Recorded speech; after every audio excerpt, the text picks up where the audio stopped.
Kita mulai perkuliahan pada hari ini. Assalamualaikum warahmatullahi wabarakatuh. Selamat malam untuk para mahasiswa angkatan 2018 yang pada hari ini Ibu akan memberikan perkuliahan kita yang berjudul mengenai tentang sejarah perekonomian. Oke, kita mulai saja ya, Rek. Jadi, ini di sini ada peta. Ada peta, kemudian ada gambar peta Indonesia, kemudian juga ada gambar mengenai tentang apa namanya tuh yang terjadi pada waktu itu ya. Jadi di sini ada gambar perdagangan di jalur pelayaran, kemudian di sini juga ada, mungkin ada yang tahu ini gambar apa yang kedua ini, yang Ibu ini kan, yang di bawahnya gambar perahu layar itu, mungkin barangkali Aini bisa menjawab atau Nur Aini mungkin bisa menerka ini gambar apa? Gambar apa nih, Dok?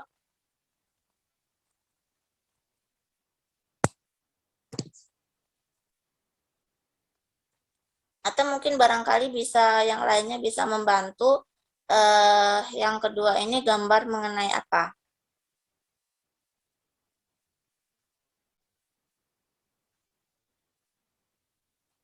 Atau mungkin Ella aja lah.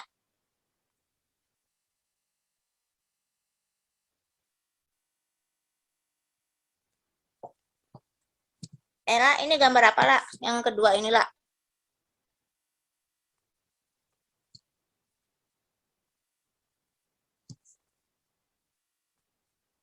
Halo, Ella. Ibu,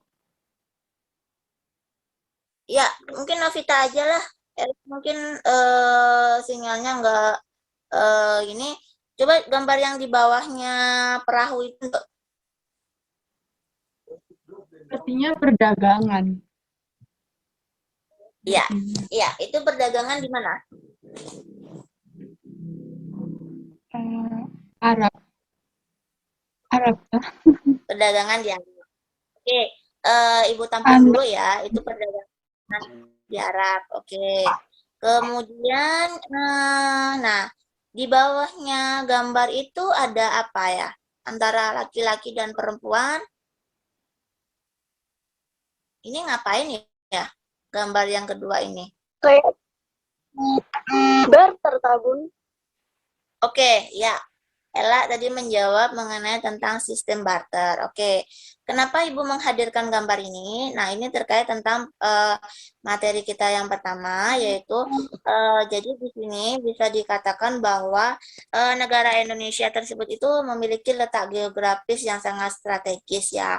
Karena letaknya yang strategis dan kalian tentu tahu sendiri bahwa Indonesia itu pada era tersebut dan sekarang pun masih istilahnya terletak di jalur sutra. Nah, yang gambar di atas itu mengenai tentang jalur perdagangan yang terjadi di laut, ya. Jadi di jalur perdagangan yang ada di laut, kemudian yang di bawahnya itu adalah jalur perdagangan yang ada di darat, gitu. Nah, kemudian pada zaman dahulu, jadi sistem perekonomian tersebut itu sudah dilaksanakan sebenarnya, Rek. Nah, akan tetapi dari proses tersebut itu orang belum memiliki mata uang. Nah, untuk istilahnya kita membeli suatu barang tersebut, maka pada zaman tersebut itu kita menggunakan sistem barter. Nah, jadi kalau di sini apa namanya tuh ada ibu-ibu yang memberikan pisang, kemudian yang ini memberikan jeruk ya. Nah, jadi otomatis ini bisa dikatakan sebagai barter. Jadi kalau misalnya nih kalian pengen punya beras atau nanti nggak punya dagingnya pada masa itu nanti bisa di barter. Nah, itu. Kemudian di gambar sebelahnya di sini dikatakan, tahukah kamu bahwa barter itu adalah pertukaran barang atau jasa yang terjadi tanpa adanya penggunaan uang. Karena pada zaman dahulu belum ada uang, sehingga transaksinya itu menggunakan sistem barter. Jadi dari sini Ibu perkenalkan dulu apa namanya asal muasal mengenai tentang perkembangan perekonomian pada zaman dahulu. Oke, yang slide selanjutnya. Oke, apa yang akan kita bahas pada sekarang? Jadi yang akan kita bahas sekarang itu mengenai tentang pengertian sejarah perekonomian. Mungkin kalian belum tahu apa yang dimaksud dengan sejarah perekonomian, tapi tadi udah Ibu singgung ya secara singkat di silabusnya, tadi udah Ibu singgung. Kemudian yang kedua itu ada manfaat mempelajari tentang sejarah perekonomian. Dari manfaat tersebut itu kita beralih ke pembabakan sejarah perekonomian. Jadi nanti setelah kita mengetahui kita manfaatnya apa, mempelajarin sejarah perekonomian, nanti kita akan membagi sejarah perekonomian tersebut itu ada beberapa zaman ya. Jadi nanti kita lihat di zaman apa saja. Kemudian ada tokoh-tokoh ekonomi dalam sejarah perekonomian. Dan nanti kita lihat ada tokoh ekonomi di Indonesia maupun tokoh ekonomi yang ada di luar negeri, kayak gitu. Oke, untuk yang pengertiannya tadi kita sudah bahas secara singkat mengenai tentang apa namanya pengertiannya. Nah, sekarang kita bahas mengenai tentang manfaat ya. Jadi di sini manfaat sejarah ekonomi itu adalah yang pertama memahami isi dan proses kreatif dari pembentukan ilmu ekonomi. Kemudian yang kedua itu adalah dapat mengetahui kesalahan-kesalahan yang dibuat oleh para pemikir-pemikir ekonomi terdahulu agar kesalahan-kesalahan tersebut dapat dihindari. Sampai sekarang. Kemudian memungkinkan melakukan komparatif studi dengan teori-teori yang ada. Kemudian yang keempat itu dapat mengidentifikasi dan mengantisipasi kecenderungan yang akan terjadi. Oke, ini ada yang tahu gambarnya siapa dan gambar apa saja yang ada di sini? Mungkin bisa dijelaskan dulu. Mungkin selain Novita ya, yang lainnya. Soekarno, Bu.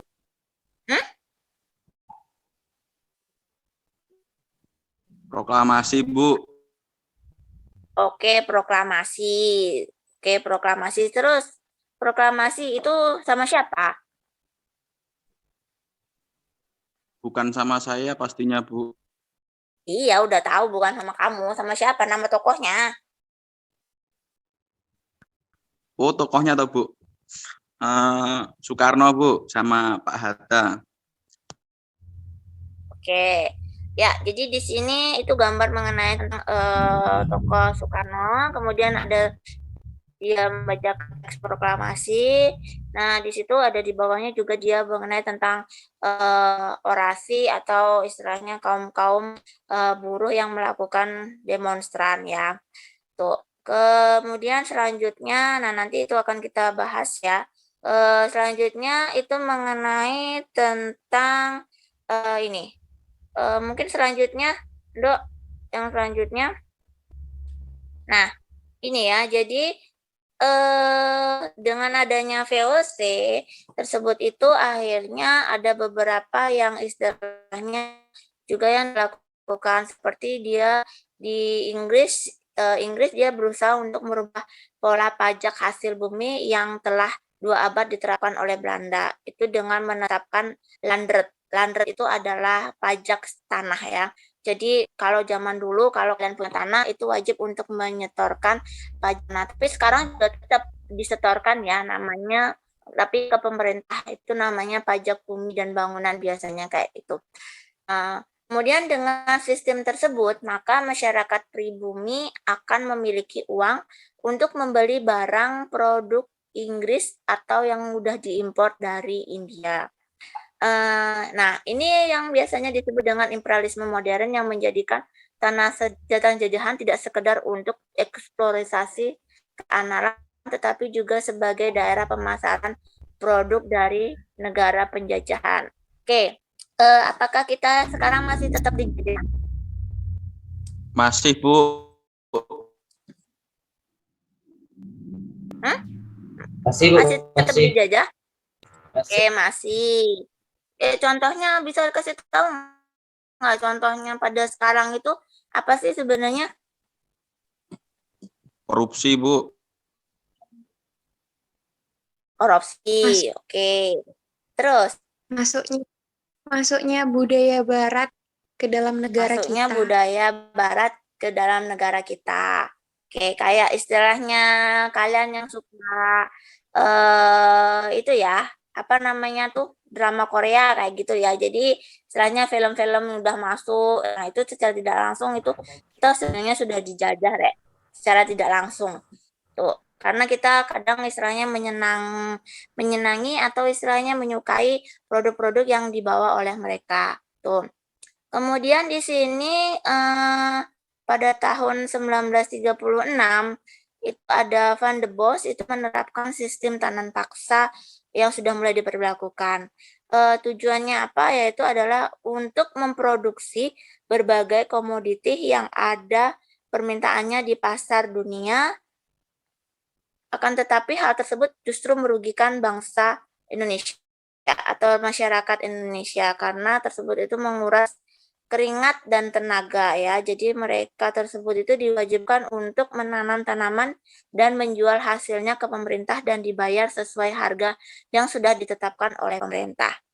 Nah, itu biasanya kalau misalnya kalian nanam tanaman, kemudian mereka tersebut itu biasanya membeli dengan sangat murah dan menjualnya juga dengan sangat mahal, sehingga ada beberapa masyarakat yang mengalami pada masyarakat pribumi pada zaman dahulu itu mengalami banyak kerugian. Kemudian pada tahun 1942 sampai dengan 1945 ini Jepang menduduki Indonesia. Dan di sini jadi perombakan secara besar-besaran dalam struktur ekonomi pada masa pemerintahan Jepang. Kemudian, nah pada saat itu bangsa Indonesia tersebut itu perekonomian Indonesia itu terpuruk ya, dan mereka tersebut itu secara tidak langsung itu mengalami kemiskinan dan kebodohan.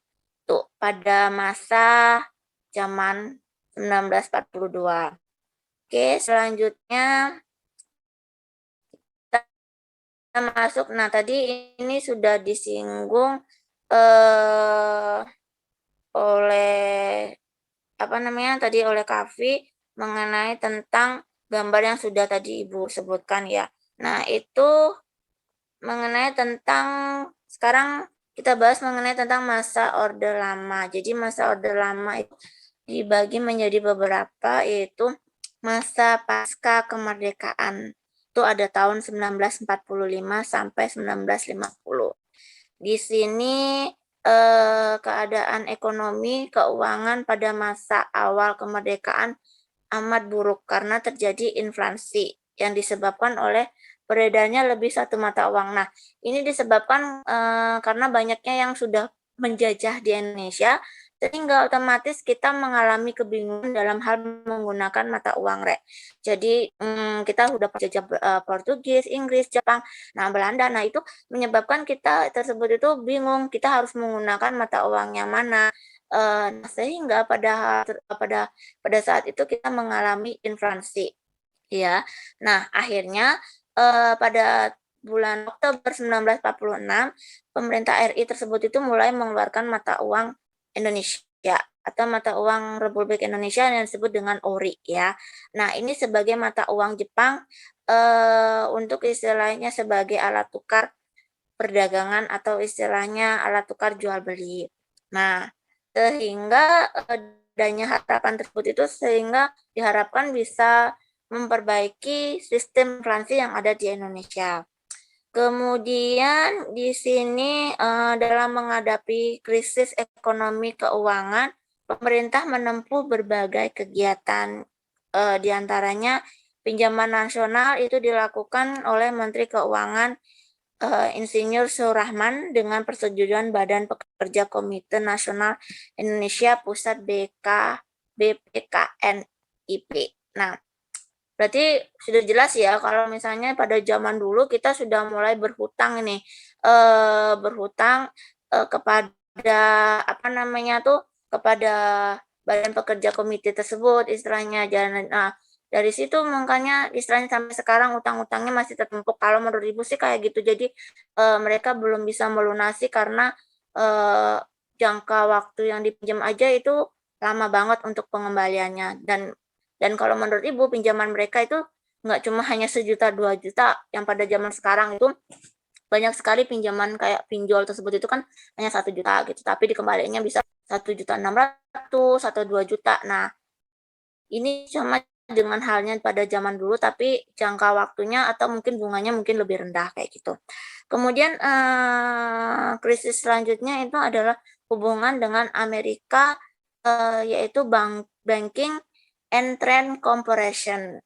Nah, ini dengan hubungan antara Amerika itu ada banknya yang berhasil mendatangkan kapal Martin Berhan di Pelabuhan Cirebon yang mengangkut kebutuhan rakyat, namun semua muatannya dirampas oleh angkutan laut Belanda.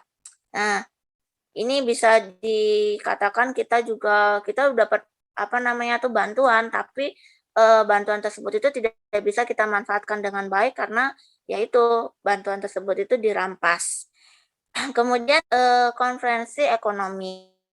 Nah, di sini konferensi ekonomi tersebut itu membahas mengenai tentang peningkatan hasil produksi pangan, distribusi bahan makanan sandang, serta status dan administrasi perkebunan asing.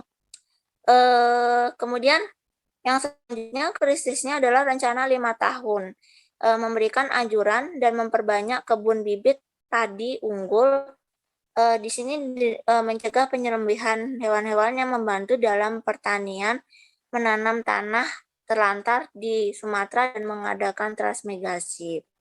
Kemudian krisis selanjutnya yang dialami oleh pemerintah itu adalah keikutsertaan swasta dalam pengembangan ekonomi nasional, mengaktifkan dan mengajak partisipasi swasta dalam upaya menegakkan ekonomi pada awal kemerdekaan. Kemudian ada nasionalisme di Java Bank menjadi Bank Indonesia, jadi ada perubahan status dari bank yang istilahnya semula dinaungin oleh Belanda, kemudian dijadikan oleh menjadi Bank Negara Indonesia.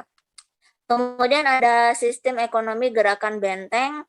Nah, nanti kita akan belajarin apa itu. Kemudian habis itu ada sistem ekonomi Alibaba. Oke. Selanjutnya. Oke. Kalau Ibu boleh tahu ini gambarnya siapa ya, Rek? Mana Bu Mungkin gambarnya bisa Bu? belum muncul ini. Bapak saya, Bapak saya. Siapa itu bapak saya? Bapak Soeharto. Oke, Pak Soeharto ya.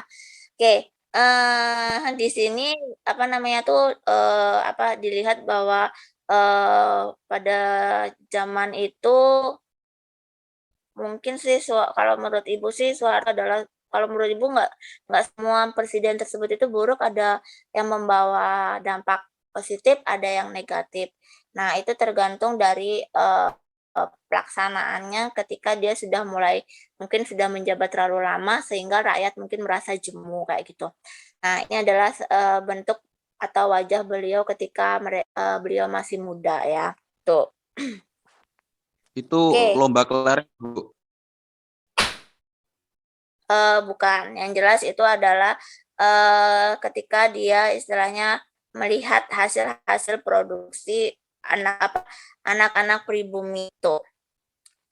Oke, sekarang kita bahas mengenai tentang, oke, sampai sini mungkin ada yang mau ditanyakan terlebih dahulu.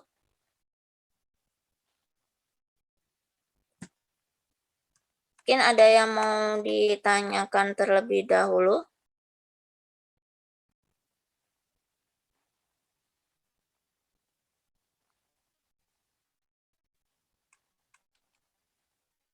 Oke, kalau nggak ada, berarti Ibu lanjutkan 3 slide aja lagi ya. Habis itu nanti mungkin akan Ibu terangkan mengenai tentang apa yang harus kalian lakukan.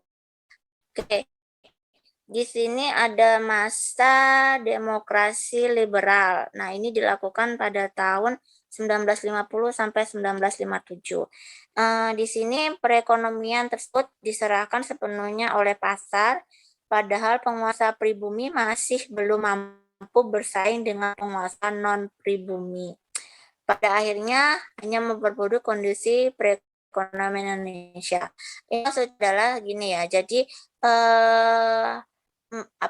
rakyat-rakyat pribumi yang istilahnya sudah mulai merintis, nah mereka tersebut itu belum memiliki kemampuan untuk istilahnya mengelola suatu badan usaha atau suatu bentuk usaha yang mereka bentuk sendiri. Jadi mereka belum mendapatkan pengalaman yang cukup banyak. Nah, sehingga hal tersebut itu menyebabkan mereka sulit untuk bersaing dengan orang-orang yang istilahnya sudah sudah mampu bersaing sebelumnya. Nah, seperti kayak istilahnya mungkin masih ada pengusaha Cina yang istilahnya masih tetap stay di Indonesia, kemudian habis itu ada keturunan dari Jepang. Nah, itu masih istilahnya masih tetap istilahnya mereka membuka usaha secara kecil-kecilan. Nah, itu kita pribumi itu belum mampu menguasai mengenai tentang sistem perekonomian yang baik atau mengelola suatu badan bentuk usaha. Kemudian di sini usaha-usaha yang dilakukan untuk mengantisipasinya itu ada beberapa tokoh ya yang melakukan atau istilahnya ada beberapa usaha. Di sini ada namanya Gunting Syarifuddin. Nah, apa yang dimaksud dengan Gunting Syarifuddin itu adalah pemotongan nilai uang untuk mengurangi jumlah uang yang beredar agar tingkat harganya turun. Nah, jadi di sini karena saking banyaknya mata uang yang sudah beredar, nah itu akibatnya kita sudah mulai mengadakan pemotongan nilai mata uang ya. Nah, sehingga sedikit demi sedikit mata uang tersebut itu sudah mulai berkurang. Dan istilahnya di situ kita sudah mulai istilahnya tingkat harga tersebut itu untuk istilahnya bersaing dengan bangsa lain itu udah mulai menurun. Kemudian program Banteng itu ada di dalam Kabinet Nasir, yaitu menumbuhkan wira swasta pribumi agar bisa berpartisipasi dalam perkembangan ekonomi nasional. Kemudian ada pembatalan sepihak atas hasil-hasil KBM termasuk pembubaran Uni Indonesia Belanda. Oke, kayak gitu ya. Jadi itu adalah yang terjadi di masa demokrasi liberal. Oke, selanjutnya ada masa demokrasi terpimpin. Ini dilakukan pada 1959 sampai 1967 ditandai dengan adanya Dekret Presiden 5 Juli 1959 di mana Indonesia tersebut menjalankan sistem demokrasi terpimpin dan struktur ekonomi Indonesia menjurus pada sistem etatisme atau segala sesuatunya diatur oleh pemerintah. Akan tetapi sistem ini belum mampu memperbaiki keadaan Indonesia, ekonomi Indonesia yang malah istilahnya dengan adanya muncul dekret presiden tersebut itu mengakibatkan beberapa diantaranya yaitu devaluasi. Itu artinya adalah menurunkan nilai uang dan semua simpanan di bank di atas 25.000 itu dibekukan, kemudian pembentukan deklarasi ekonomi atau disingkat dengan DEKON untuk mencapai tahap ekonomi sosialis Indonesia dengan cara terpimpin. Kemudian akibat selanjutnya adalah kegagalan dalam berbagai tindakan moneter. Nah, sehingga di sini dikatakan dengan jelas ya bahwa kehidupan perekonomian pada masa demokrasi terpimpin tersebut itu masih mengalami kemerosotan, sehingga banyak terjadi beberapa kasus khususnya dalam hal bidang perekonomian itu. Oke, selanjutnya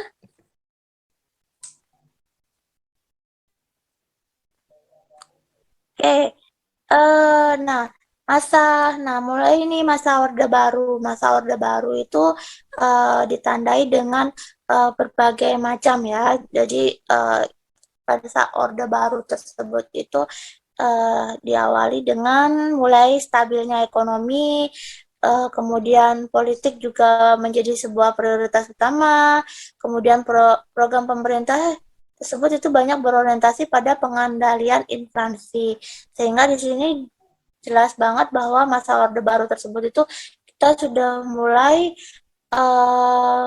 sehat, kita udah mulai pelan-pelan menuju sehat untuk istilahnya menyelamatkan keuangan negara. Kemudian dengan diadakannya istilahnya pengendalian inflasi tersebut, maka kebijakan ekonomi pada saat itu mulai diarahkan pada pembangunan di segala bidang. Itu tercermin dalam 8 jalur pemerataan kebutuhan pokok, pendidikan dan kesehatan, kemudian pembagian pendapatan, kesempatan kerja, kemudian kesempatan berusaha berpartisipasi baik wanita maupun generasi muda. Nah, ini dilakukan dalam waktu yang sangat panjang, sekitar 25 sampai 30 tahun ya, untuk istilahnya pembangunan dalam jangka panjang tersebut. Kemudian ini mulai menampakkan hasil pada tahun 1984, di mana Indonesia tersebut itu berhasil melakukan swadaya beras ya. Di mana di sini ya seperti kita ketahui kalau waktu pas zaman Orde Baru tersebut itu Pak Harto mulai menggalakkan istilahnya dalam fokus dalam bidang pertanian, sehingga swadaya untuk istilahnya penanaman beras, padi tersebut itu sangat banyak sekali. Berbeda ya dengan sekarang itu kita malah kebanyakan mengekspor beras dari luar negeri tuh. Kemudian di sini selain swadaya beras juga ada penurunan angka kemiskinan. Nah, ini sudah mulai rakyat Indonesia tersebut itu mulai istilahnya menuju taraf sejahtera pelan-pelan. Kemudian perbaikan indikator kesejahteraan rakyat seperti angka partisipasi pendidikan. Nah, di sini rakyat Indonesia tersebut itu sudah mulai mengenyam pendidikan. Kemudian sudah mulai menurunin angka kematian bayi, karena mungkin pada masa penjajahan mereka itu malnutrisi ya, jadi mereka tersebut itu kurang gizinya, sehingga banyak angka kematian pada bayi itu. Kemudian industrialisasi yang meningkat pesat. Nah, di situ sudah mulai nih kita bergerak mengikuti zaman sesuai dengan perkembangannya, yaitu kita sudah mulai masuk ke revolusi industri. Jadi mereka sudah mulai mendirikan pabrik-pabrik besar untuk istilahnya dikelola. Kemudian pemerintah juga berhasil menggalakkan privilege check untuk menekan jumlah kelahiran lewat KB. Jadi sebelumnya mungkin mereka tidak pernah mendapatkan pengetahuan di bidang istilahnya pelayanan untuk KB ya. Jadi mulai mereka istilahnya di sini sudah mulai ditekan. Jadi mereka nggak boleh banyak-banyak punya anak tuh. Kemudian selain istilahnya mereka berhasil, tapi di sini juga mereka ternyata ada beberapa dampak negatif, diantaranya adalah kerusakan serta pencemaran lingkungan hidup dan sumber daya alam. Nah, jadi dengan ada pabrik, kemudian didirikannya pusat-pusat industri, sehingga menyebabkan banyak di lingkungan sekitar mereka tersebut itu sudah mulai tercemar polusi udaranya sudah mulai tercemar. Nah, ini juga bisa membawa dampak negatif.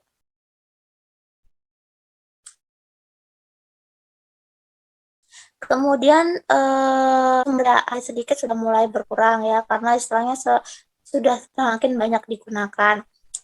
Sehingga meskipun hasilnya meningkat dalam hal bidang pertumbuhan ekonomi, tapi secara fundamental pembangunan nasional itu masih sangat rapuh. Akibatnya, ketika terjadi krisis yang merupakan imbas dari ekonomi global, Indonesia merasakan sangat banget dampaknya. Dan di sini bisa dibilang kita dampaknya adalah pertama harga barang tersebut itu sudah mulai mengalami penaikan ya. Kemudian nilai mata uang tukar rupiahnya tersebut itu melemah. Selanjutnya juga menimbulkan berbagai kekacauan di segala bidang terutama ekonomi. Oke, bisa lanjut Ella.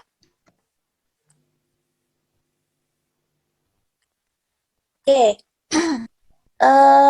Untuk masa Orde Reformasi kita bahas minggu depan ya. Jadi nanti tolong dipelajarin terlebih dahulu dan untuk tugasnya tolong dikerjakan jangan sampai terlambat karena nanti istilahnya juga bisa mempengaruhi penilaian kalian. Jika nanti ada pertanyaan Ibu harapkan minggu depan kalian segera mencatat apa yang perlu kalian tanyakan kepada Ibu sehingga nanti kita akan bisa mulai mengingat apa yang sudah Ibu sampaikan sebelumnya dan kita akan bisa melanjutkan materi yang baru lagi. Oke, Assalamualaikum warahmatullahi wabarakatuh. Terima kasih untuk waktunya. Selamat beristirahat dan selamat malam. Waalaikumsalam.